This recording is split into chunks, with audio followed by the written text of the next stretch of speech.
Thanks for joining us on Key Factors, presented by theraceguide.com.au. Stu, Rich and Michael Wood here to take you through a summer meeting at Canterbury, and it's been sweltering in Sydney this week, but it'll be good to get back to Canterbury for a big Saturday meeting as well. Yeah, it's beach weather, not horse racing weather, isn't it, this week? I mean, we've been to the beach every day, so hot, dry conditions at Canterbury, obviously, on the weekend, and Magic Millions in 2 weeks' time will be hotter, and so much prize money on offer up there. Yeah, real stepping stone meeting for that as well. And look, it's the Quaddie we're looking at this year. It's been a big 2016, but we've got to get the punters home in the last one of the last show for the year anyway. So let's rip into it. Take us through this first leg of the Quaddie this weekend at Canterbury. Yeah, it's extra important after the Christmas period. So much money spent. We get the Quaddie this week. Benchmark 92 to kick us off in the Quaddie. 1,550 metres, obviously a Canterbury distance range, that particular distance. The tempo steady to fair in this particular race. Not too many leaders going forward. One thing you have to watch out for at Canterbury is a possible on-pace bias. The last 2 times the rail's been in the true and the track's been dry, the leaders have been favoured. And obviously good conditions after all the sun this week is what we're looking forward to on Saturday. So across the 3 key factors based on those conditions, the tight turning track, Canterbury has to be a key factor. Position and run, most of these races, this has to be a key factor as well. Horses near the pace will be favoured, we think.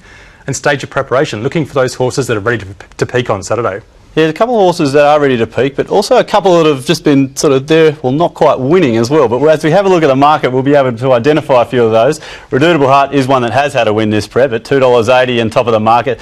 Duke of Valentinois, $5. Well, my mind's still getting made up on what he's doing this prep. Gold Ambition there at $7 with Heady Heights. One More Desita at $8. And Loyalty Man, the Moroni Visitor at $9.50, rounding out the top of the market there. So Redoutable Heart, you know, clearly on top. Yeah, and so many look at in the replays here. There's so many different form lines to look at. Duke of Valentinois, quite good last start in a stakes level race over 1,600 metres. You could look at him. Redoutable Heart, he's so consistent and so strong. But let's look at a race with 3 different runners coming through the same form line. Always a really important one to look at. This is actually One More Zeta highlighted this particular horse in this replay. Over 1,400 metres behind High Midnight, who's rolling along in the lead.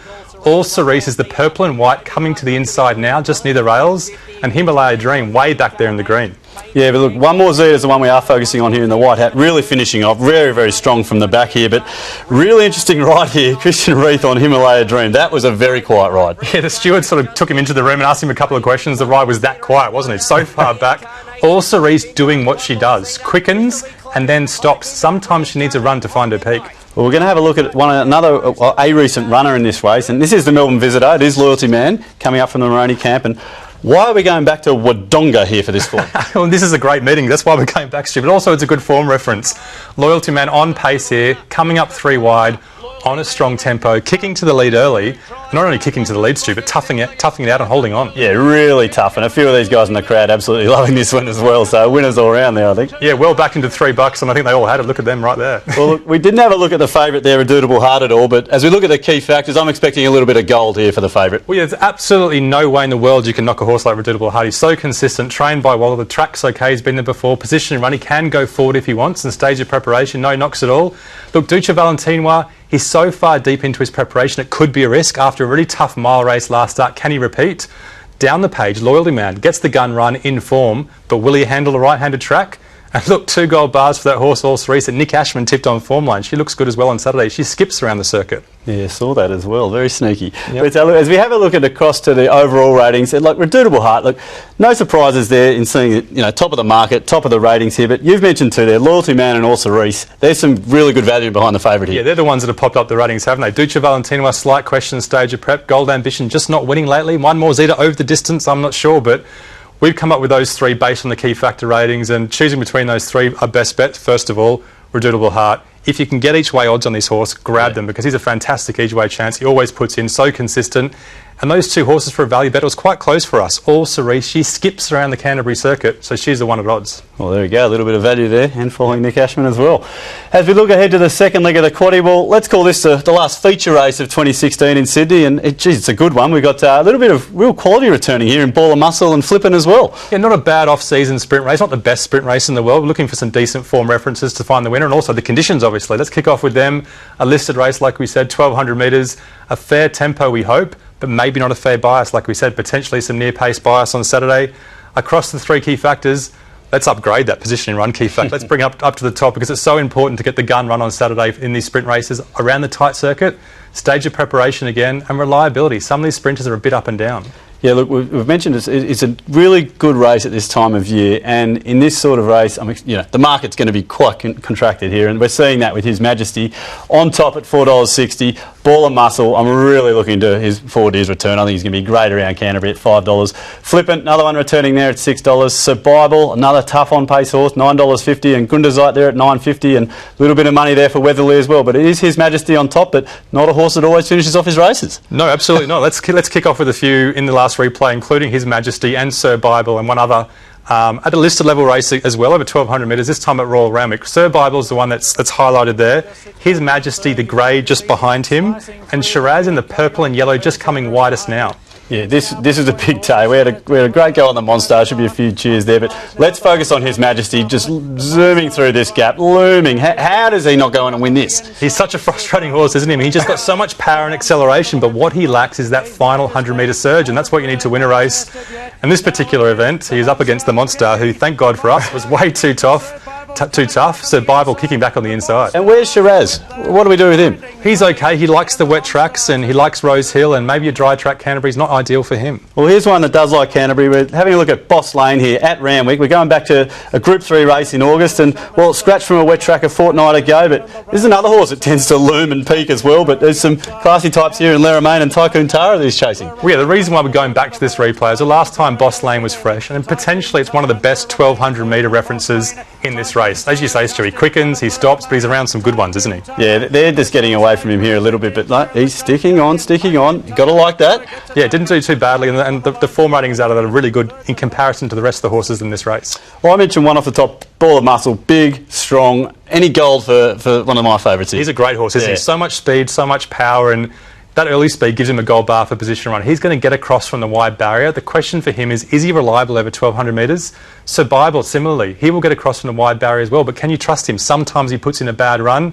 His Majesty, you can trust him to be around the mark. That's for sure. But can you trust him to win? And Grundazite, he's definitely reliable at Canterbury. He always shows up at this track.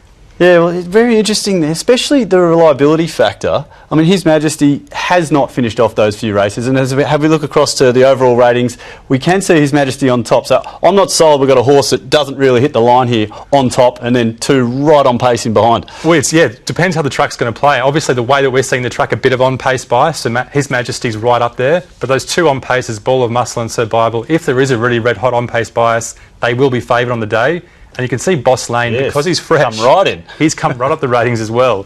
And Flippant, maybe not the most reliable mare going around, so maybe wait for her for the Magic Millions. But let's go straight to the best bet in this race. Look, there's a bit of risk around His Majesty. He's back on the inside. He's got a great turn of foot. He will need some luck, but he's such a strong sprinter, and 1,200 second up's perfect for him.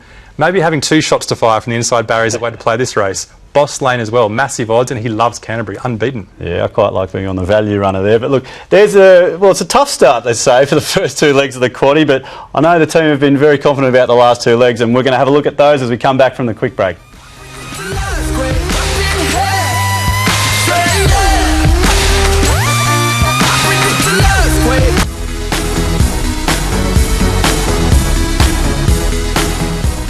Welcome back to Key Factors, presented by theraceguide.com.au. We've knocked off the first two legs of the Quaddie, and look, this third leg, the Snowdens have got an absolute stranglehold on this race. We've got some really smart ones in Nicholas and Mediterranean, but big question here is, they're on the way to the Magic Millions. Are they going to be ready for Saturday? Well, 100 grand's a lot of money, isn't it, Stu? But $1 million in 2 weeks is a lot more. Yeah. So are they going to be primed on Saturday? We'll find out when the race comes around. But let's look at the race conditions. A benchmark 78 only for these really talented colts and geldings. Distance of 1,200 metres, a fair tempo we're hoping for. But watch out, as always, for that potential on-pace bias at Canterbury on a good track. So across those three key factors, the good track has to be a key factor for this particular race. Position and run, once again, not too far from the pace, may be favoured. And scope, as Stu mentioned before, a couple of horses on the rise, we have to factor their improvement in.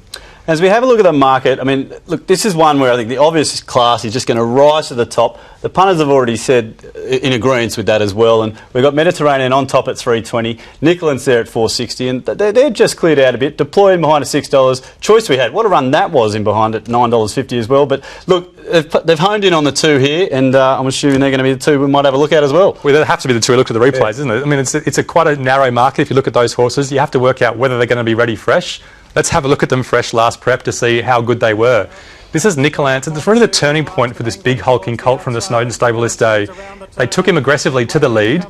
He showed plenty of early speed, and he was good, wasn't he, Stu? Yeah, I like the way Blake Shin just had him under a really good hold here, and right about here just sort of said, let's go, and away he went, and the job done, but yeah, very classy. All the times, all the sectionals measured up. He ran a similar time to Sprite, who's obviously a black type quality filly now.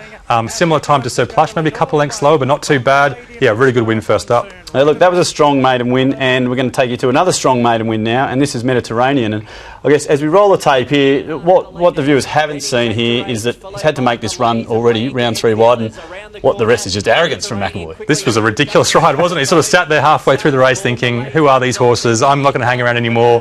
Whipped around them on the turn, cruised to the lead, and said, see you later, and the rest was history, wasn't it, Stu? Such an easy win and eased down the line. He's off and gone, and as you say, yeah, really eased down here. That was, I guess, before he went on to be, in the market in those real competitive group races, and we've got to see how he's coming back now. He was only a few lengths away from Astern, obviously. One of the better horses, maybe the second-tier horses of the 3-year-olds. That's it. Well, look, there's a couple of really interesting replays to have a look at from maiden wins. So as we look across the key factors here, are there gold for these two? Are these the ones that are only going to have the gold, or are we got to look elsewhere as well? Well, we're using these factors to differentiate between these two horses, obviously. Deploy is one we're a bit worried about on a dry track. Just touching on that horse first. It was a first up, good win on a wet track, and maybe the firmer track, it won't have the power and the speed of others.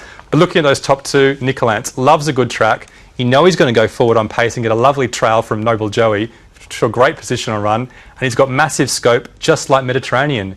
Mediterranean's never won on a good track, and he will get back in the pack, so a bit of a risk for him. Well, I think the big question, as we said off the top, faith in the Snowdens before the Magic Millions. I've always had great faith in that stable, so I think they're there. But look, as we look across the overall ratings, that's the big question. We are on top there, and we're happy with where they're at this time, and we're clear. Yeah, I think with Nicolance especially, look at those two, with those key factor ratings we talked about, they have to push forward with him, they have to be aggressive, and he hasn't had a barrier trial at Mediterranean, so he might need some tuning up before the Magic Millions in a couple of weeks' time. So they're both great horses, they're both really hard to beat, but out of those two, the overall ratings tell a story, don't they? Nicolance is the one for us. Great odds each way when you know he's going to be settling outside the leader. He's a great colt. They won't want to mess around with such an expensive colt as well. And just in case Mediterranean gets tied up in the pack, do an exactor as well with those other top raters. Choice we had is also a good Snowden runner too. I'm sensing some confidence there. Is that one of the better ones of the day, you think? Great each way play for sure. Okay, there we go. Well, look, as we look ahead to the last leg of the Quaddie, and it is the last leg of the Quaddie for 2016, it is a lowly benchmark 78 during the day, but Godolphin could just be unearthing a nice, lightly raced 3-year-old here in Raymond. Well, you can see how the programmers might have thought they had a Quaddie killer to end the day here, but actually there's a couple, maybe not. Maybe there's a couple of short price favourites we can zoom in on. We'll have a look at that. Benchmark 78, 1200 metres. This race really is characterised by good, strong tempo. Deanne Panya's up there on frill seeking. She likes to roll along. There's another leader there as well. There could be a lot of pressure in this race. And added to that, there could be an on-pace bias as well. So a bit of an interesting race setup. So across the three key factors based on those conditions, the good dry track once again has to be a key factor. Scope, we're looking for fillies and mares on the rise. And because of that really strong tempo, the last 200 metres is going to be really important, so surge is a factor too. Yeah, a lot of pace there. Look, it's in a couple of these markets on Saturday. We've got the punters really rallying just behind a couple of horses, and this one's absolutely no different at all. And we've got Raymond there at $2.60. In her time, a little bit of money there from $6 to $4.60. Then Shahrazad, $8, and then it's $10 the rest. So, look, I guess, again, another one. We've got to decide, are we going in for the shorts here? Well, there's two short price favourites, and they're both running well. And once again, let's have a look at those replays to make sure we figure out how good those horses are. First of all, in her time, last start, well, first up at Canterbury, she wasn't actually that strong in the market this day. And the reason she wasn't is because there's a pretty good horse on her inside, Stu, Bonnie O'Reilly. Yeah, well, that horse has gone on to win twice, but I love two-horse wars anywhere down the straights, and this is a great one. But yeah, it was in her time.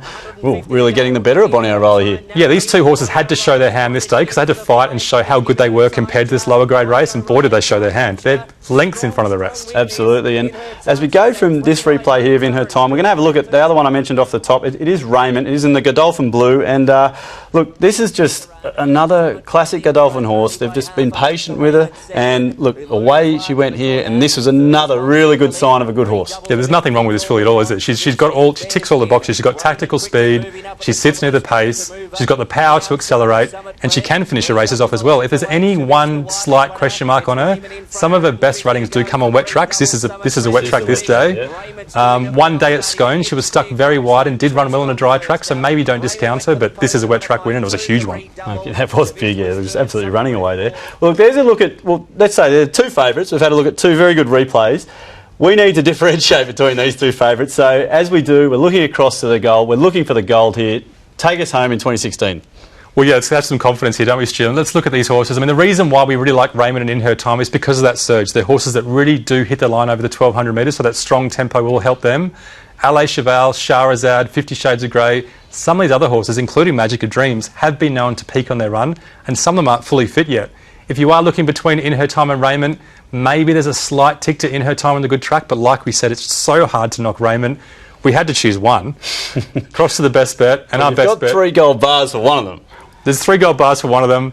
Well, yeah, so let's go to the overall ratings first. I've gone straight to the best bet a bit early. In Her Time and Raymond are the 2 top raters. Let's go straight to the best bet. Let's fast track this one. In Her Time's the one for us. Unbelievable she's each way odds because we think it's a 2-horse race. Yeah. She'll be just off the pace, fighting really hard, strong to the line. And Raymond impossible to knock, so a great Quinella too. And you expect that price to potentially change by Saturday as well? I think they'll both stay pretty tight in the market. The Quinella's a good bet. All right, there we go. Look, there's a look at the Quaddie for this weekend. Now, let's wrap it up and have a look at the Quaddie. I've sensed, we've got a favourite there in the first league. We've got a bit of value as well. We're going to go wide in the main race of the day, but I love the confidence coming home here. Yeah, some pretty heavy confidence to end the year in the last two legs, aren't they? A bit of pressure on us, but race 6, quite a tricky race. But let's go with the top raider and all the top 3 raiders really, with plenty of value there. You can't go wrong with that. Race 7's the one we've gone wide on. Don't leave out Flippin' and Sir Bible. They are a bit unreliable, but they will go well if they're primed. Boss Lane, such good value. Race 8, we talked about those. We're going for the Colt with the bet, but put both in the Quaddie. And In Her Time and Raymond, a sure thing for the last. Well, there we go. There's a look at the final Quaddie for Sydney racing in this 2016 calendar year. It's been a pleasure bringing the show to you guys at home, and we'll be back bigger and better in 2017. But hope the bellies are full from Christmas, and from Mike and I, wishing you all the best. And 9 o'clock Friday morning, the race guides will all be online at 9 a.m. Cheers for tuning in.